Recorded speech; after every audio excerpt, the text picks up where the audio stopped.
4 aviões sequestrados, 2.977 vítimas, milhares e milhares de feridos. Muitas teorias para tentar explicar o terror que sacudiu os Estados Unidos e o mundo no dia 11 de setembro de 2001.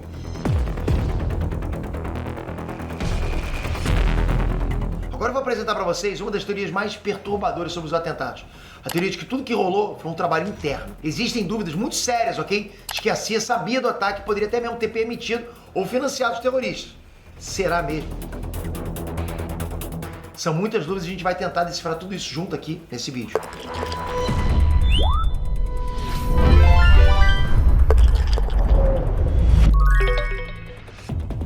Inés Trantes, Peter aqui. Galera, o que a gente sabe de concreto sobre os atentados do 11 de setembro? 4 aeronaves civis foram sequestradas por terroristas árabes. 2 delas foram lançadas contra as torres gêmeas do World Trade Center, em Nova York, provocando lá o desmoronamento das estruturas. Outra aeronave impactou contra a sede do Pentágono em Washington. O último avião foi dominado pelos próprios passageiros, mas acabou caindo num descampado. Se você quiser aprender mais sobre os atentados, tem um vídeo muito detalhado contando bastante coisa no canal Casos Reais. Vou deixar o link aqui, ó. Você pode tocar que vai abrir o vídeo ali embaixo. Para quem não conhece, o canal Casos Reais também é do nosso grupo. Eu que apresento o canal Casos Reais. É um outro page, são histórias reais contadas sob a perspectiva de pessoas que vivenciaram essas histórias. Convido muito vocês a assistirem. O link tá ali embaixo para vocês se inscreverem no canal, para vocês conhecerem o canal pelo menos. Agora, a grande dúvida é sobre o que aconteceu nos bastidores. Não aquilo que foi filmado, sabe? Aquilo que todo mundo viu ao vivo, mas sim aquilo que ninguém sabe, que ninguém viu. Aquilo que foi escondido. Tem caroço nesse angu? Vamos investigar agora os sinais sinistros de uma possível conspiração.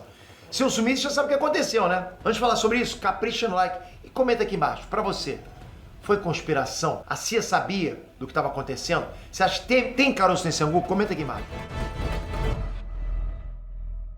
Bom, pra gente entender a base dessa teoria, a gente precisa entender o conceito real de false flag.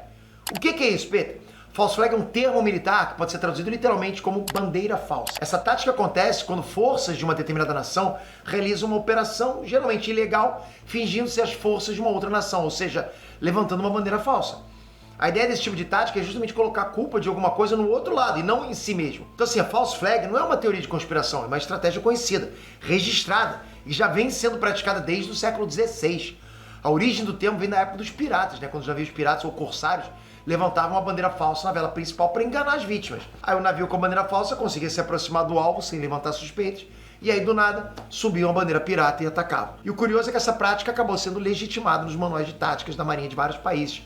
Mas não era bagunça, ok? Tinha uma regra de honra, por assim dizer.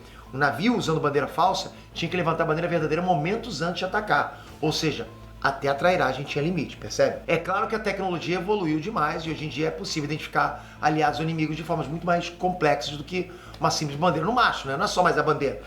Tem muitos aparelhos tecnológicos para você saber que aquilo é o inimigo. Então só a bandeira não funciona mais. Muito pelo contrário, ela também evoluiu para outras formas. A false flag também passou a ser utilizada como uma ferramenta para começar guerras. Em 1778, a Companhia de Ópera Real da Suécia recebeu uma encomenda bizarra: costurar um determinado número de uniformes de tropas russas. Era para uma peça de teatro? Era para um espetáculo novo? Não era. Era uma operação secreta. Os uniformes russos foram forjados. Um grupo de soldados suecos vestiu esses uniformes e realizou um ataque a um posto avançado sueco na fronteira entre a Rússia e a Suécia. Foi sueco metendo pipoco em sueco. Para quê? Para mobilizar a opinião pública, para convencer os parlamentares que os russos estavam atacando primeiro. Essa operação falsa permitiu que o rei da Suécia conseguisse declarar guerra à Rússia, com a aprovação do parlamento. A guerra entre os dois países durou 2 anos e provocou cerca de 6 mil mortes. A própria Segunda Guerra Mundial, o conflito armado mais sangrento da história da humanidade, de certa forma começou com uma false flag. O oficial Reinhard Heydrich da Gestapo ficou encarregado de vestir prisioneiros de campos de concentração com uniforme alemão. Esses prisioneiros foram executados como se fossem soldados alemães e a Alemanha colocou a culpa na Polônia. O povo alemão então foi atiçado para pedir uma invasão da Polônia. Dito e feito, a Alemanha invadiu a Polônia e começou a Segunda Guerra Mundial. O interessante é que nem a França nem a Inglaterra acreditaram nessa armação e os dois países declararam guerra à Alemanha 2 dias depois da invasão da Polônia, né? Ok, e agora a gente chega na CIA. Chegamos então na chamada Operação Northwoods de 1962. Repetindo, não é teoria da conspiração. A documentação completa da Operação Northwoods foi liberada pela própria CIA em 1992. Existem mais de 1.500 páginas detalhando o plano. Essa operação consistia de uma série de ataques coordenados contra o próprio Estados Unidos para colocar a culpa em Cuba e justificar uma invasão em larga escala da ilha. Ok, agora a gente chega na parte interessante. Entre os ataques sugeridos estavam os ataques onde os agentes da CIA sequestrariam e derrubariam aeronaves civis e militares em solo americano. Haveria também afundamento de navios, destruição de plantações e outros atos terroristas. A Operação Northwoods foi encomendada e aprovada pelo Departamento de Defesa dos Estados Unidos. Quando a Operação Northwoods chegou na mesa do então presidente John Kennedy, o Kennedy disse que não, nem pensar. Nenhum dos planos estabelecidos no documento foi concretizado. No ano seguinte, John Kennedy foi assassinado em circunstâncias que são questionadas até hoje, ok? Então sim, a gente vive em um mundo em que o uso do false flag é real, mas não oficial. Isso significa que toda ação que prejudica um determinado lado, na verdade formação armada, pelo outro lado? Não, claro que não. O conceito de false flag como desculpa vem sendo aplicado em todos os polos políticos e ideológicos. Virou gatilho pra paranoico ou esquema pra passar pano, entende? Se o teu lado é pego fazendo uma grande cagada, sempre chove gente do teu lado pra dizer que a cagada foi feita por gente do outro lado, né? Que tava infiltrado. Pode ver. E vice-versa. Então como é que a gente separa o que é false flag do que não é? Investigando. Investigando sempre, cara. Muita investigação. E foi investigando que as pessoas começaram a desconfiar da CIA no 11 de setembro. Existem provas bastante palpáveis de que autoridades norte-americanas mentiram sobre o que sabiam e ignoraram o que sabiam, ok? Os atentados do 11 de setembro foram gigantescos e a investigação que veio logo em seguida também foi gigantesca. Existe uma quantidade monumental de provas documentais. Ainda assim, tem muitos detalhes que estão mal explicados. E a gente vai mergulhar agora nessa toca de coelho. Logo depois dos ataques, o então presidente dos Estados Unidos, George W. Bush, deu a seguinte declaração: ninguém em nosso governo poderia imaginar aviões sendo lançados contra prédios. A conselheira de Segurança Nacional, Condoleezza Rice, reforçou a bagaça, abre aspas. Ninguém poderia ter previsto que eles tentariam usar um avião como míssil. Você está acompanhando? Pois bem, uma terceira pessoa, um general da Força Aérea Pica das Galáxias, falou que o ataque tinha sido algo que nunca tínhamos visto antes. Algo que nunca tínhamos sequer pensado. Ou seja, para vocês entenderem, foi muita gente graúda batendo na mesma tecla. Nós não sabíamos de nada. Nós não podemos ser culpados. Infelizmente, não é o que dizem as provas. E é aqui que a coisa fica cabulosa. Um ano antes do 11 de setembro, o Pentágono conduziu um exercício de simulação de ataque para preparar o pessoal deles. É uma atividade perfeitamente natural, principalmente se a gente considerar que o Pentágono é um alvo em potencial sempre. Então esse tipo de exercício é uma forma comum de preparar times de emergência, equipes de proteção e o próprio pessoal básico, sobre como proceder numa eventualidade. A questão aqui é que o exercício simulado feito em outubro de 2000 levantava a possibilidade do prédio do Pentágono ser atingido por uma aeronave. Exatamente o que aconteceria em 11 de setembro de 2001. Foi bola de cristal? Foi coincidência? Impossível dizer. Mesmo assim, o plano de contingência levou o Pentágono a realizar uma reforma estrutural do prédio. Eles colocaram um sistema de muralhas reforçado e janelas anti-impacto que ajudariam a proteger pontos vulneráveis e garantir a segurança do miolo do Pentágono. Parte dessas obras foi concluída no início de setembro de 2001. Dias depois, o prédio do Pentágono foi atingido por um avião e sofreu danos consideravelmente baixos, quando a gente compara, por exemplo, com as Torres Gêmeas. Independentemente do Pentágono saber ou não saber com antecedência sobre o ataque do 11 de setembro, só esses detalhes já derrubam completamente a desculpa de que o governo nunca poderia imaginar. Percebe? Essa desculpa não dá pra falar. Nunca poderíamos imaginar. Então não deveria nem estar se protegendo. Alguém imaginou e muitos se prepararam. Ponto. 2 anos antes do atestado, o NORAD já estava pensando nesse cenário. O uso de aviões sequestrados como armas, O NORAD é o Comando de Defesa Aeroespacial dos Estados Unidos. Você já deve ter visto o NORAD em vários filmes. É aquela galera dos militares que tem o quartel-general dentro de uma montanha. Enfim, em 1999, o NORAD já estava realizando exercícios simulados, imaginando o que aconteceria se aviões fossem sequestrados e jogados contra a Casa Branca e outros alvos. Um dos alvos imaginados pelo NORAD era o World Trade Center. Tudo isso está documentado, ok? Pode ser consultado por qualquer pessoa. É mais uma peça que desmonta a desculpa do ninguém poderia imaginar. Eles deram essa desculpa. Então sim, estavam imaginando isso. Se a gente voltar mais ainda no tempo, dá para lembrar do incidente do avião Cessna que caiu no gramado da Casa Branca. Um certo Frank Eugene Corder estava com graves problemas mentais, roubou um monomotor e tentou jogar o avião na Casa Branca. Corder conseguiu furar o perímetro aéreo e acabou caindo. Ele foi a única vítima dessa tragédia, mas ele conseguiu provar que dava sim para usar um avião como arma. Da mesma forma que muita gente graúda tentou emplacar a narrativa de que não tinha como imaginar, o diretor do FBI, Robert Miller, ele foi por outro caminho. O cara também deu o pitaco dele, abre aspas. Não havia sinais de alerta que eu saiba que indicassem esse tipo de operação no país. Só que havia sinais, sim. Muitos sinais, inclusive, A lista é gigante. Vamos lá, rapidão. Março de 2001, a inteligência italiana alerta para um plano da Al-Qaeda nos Estados Unidos envolvendo um ataque massivo com aeronaves. Olha só isso.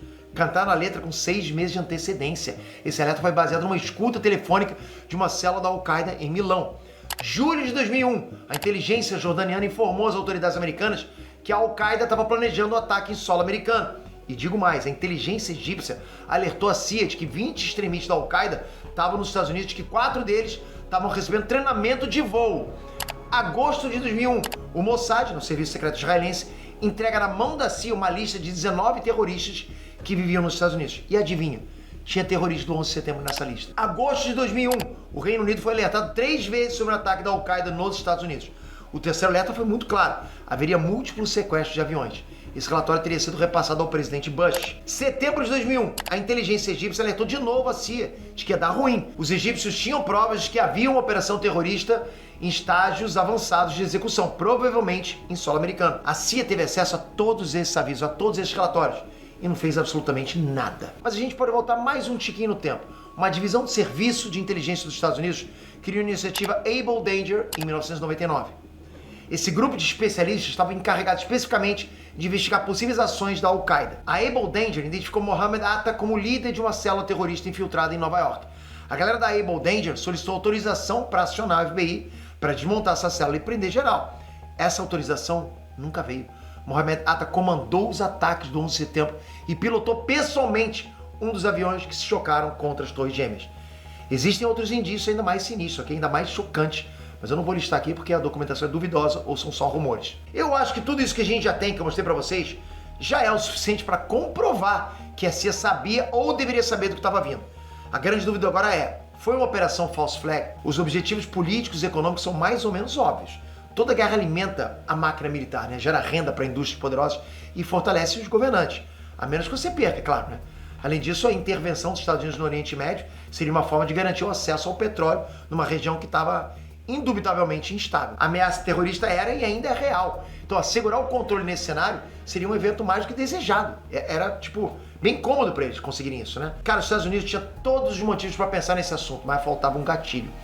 Seria o 11 de setembro esse gatilho? Nesses casos mais drásticos, eu gosto de usar uma ferramenta lógica chamada de navalha de Henlon. E o que é isso, Peter? É um conceito que explica o seguinte, abre aspas: nunca atribua à malícia o que pode ser adequadamente explicado pela burrice. Ou seja, é mais provável que algo tenha acontecido por incompetência do que por má fé das partes envolvidas. É mais provável. Além disso, seria muito difícil comprovar que a CIA armou o 11 de setembro para produzir uma false flag. A investigação sobre o 11 de setembro foi exaustiva, né? Levou anos, liberou milhares de documentos e gravações. Ainda assim, cara, é uma investigação que poderia ser facilmente sabotada internamente. Se NORAD, Pentágono, CIA, FBI e outras agências de inteligência e segurança estavam sabendo do ataque, permitiram acontecer ou financiaram tudo, é muito difícil desvendar esse segredo quando são essas mesmas agências que cuidam da investigação, né? Seria o mesmo que colocar uma raposa para investigar um ataque de raposa no galinheiro. Mas vamos trabalhar com a hipótese de incompetência, não de maldade. A gente está falando aqui de milhares e milhares de mortes em solo americano. Eu prefiro acreditar que não haja esse nível de maldade no mundo, né? Eu sempre prefiro acreditar nisso. Eu não quero acreditar que o governo de um país provoque ou permita a morte de tantas pessoas do seu próprio povo. Eu posso estar sendo ingênuo nesse caso, mas a verdade é que existem também diversas explicações que reforçam a tese da incompetência. Primeiro, a gente tem a máquina burocrática excessiva aqui, empacava processos nas repartições públicas. Tá achando que é só no Brasil? Não, cara. Nos Estados Unidos tem muito. Todos esses relatórios de alerta podem ter ficado parados em cima de mesas, né? Esperando alguém dar uma olhadinha. Depois do 11 de setembro, as estruturas burocráticas dos Estados Unidos foram derrubadas para evitar novos ataques. Regras e regulamentos foram agilizados para proteger o país. Se foi mudado, é porque estava ruim antes. Segundo, realmente não tinha precedente. A gente tem que ser honesto, né? Um ataque dessa magnitude, envolvendo aviões comerciais, nunca tinha sido praticado. Terrorismo pesado em solo americano, raríssimo. Daí é possível acreditar que todas as agências de inteligência foram empurrando com a barriga, entende? Terceiro, quando a Able Danger solicitou autorização para acionar o FBI e não conseguiu, houve uma justificativa na época. O responsável por negar esse pedido estava preocupado com um possível massacre. O FBI ainda estava manchado depois do episódio do cerco de Waco. Pedro, o que foi isso? O cerco de Waco foi uma, terrível sucessão de erros, né? Tinha um grupo de fanáticos religiosos dentro de uma fazenda no Texas, estocando armas de fogo. Daí que o FBI foi acionado para verificar a treta. A treta virou um cerco que durou 51 dias. E o cerco virou, cara, um banho de sangue com a fazenda pegando fogo e mais de 80 mortes, incluindo crianças. Então acionar a FBI tinha virado meio que um tabu entre os serviços de inteligência. Faz sentido? Talvez, né? Se você combinar todos esses fatores. Mas existe mais. Em 2019, uma reportagem extensa da BBC apontou uma outra falha, ainda mais grave. A CIA tinha subestimado Osama Bin Laden. Aos olhos da CIA, aquele cara barbudão, né, agachado na fogueira, falando groselha dentro de uma caverna, era só um doidão. Nunca que ele ia alcançar os Estados Unidos. Pois é, Bin Laden foi visto como uma figura quase primitiva, um mendigo radical. Só que não era. um alto funcionário da CIA, entrevistado pela BBC, explicou da seguinte maneira, abre aspas, eles simplesmente não conseguiram justificar a necessidade de destinar recursos para descobrir mais sobre Bin Laden e a Al-Qaeda, já que o sujeito morava em uma caverna. Para eles, era a essência do atraso. Perceberam, né?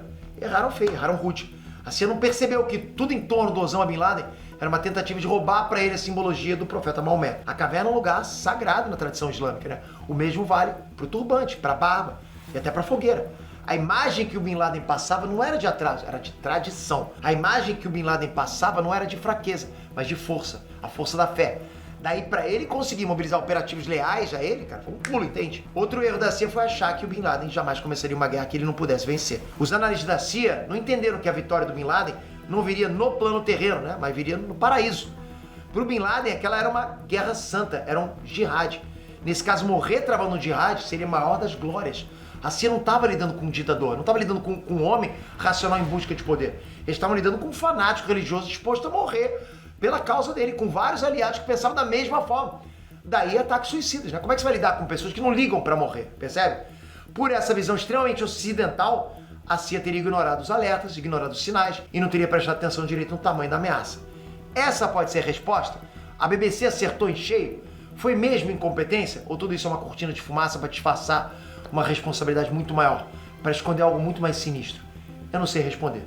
Pode ser que a resposta apareça daqui a 50 anos, né, com mais documentos sendo liberados. Pode ser que a resposta nunca apareça para as famílias e para os amigos das 2.977 vítimas. E aí, consegui colocar a pulga atrás da orelha de vocês?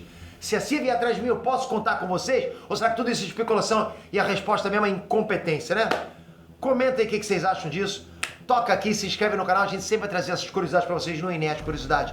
Já comenta aqui embaixo o que vocês querem que a gente traga pra esse quadro aqui, que a gente gosta muito de fazer com vocês. Mas pra isso tem que estar com o sininho ativo. Tamo junto, galera, até a próxima. Fui! Uhul!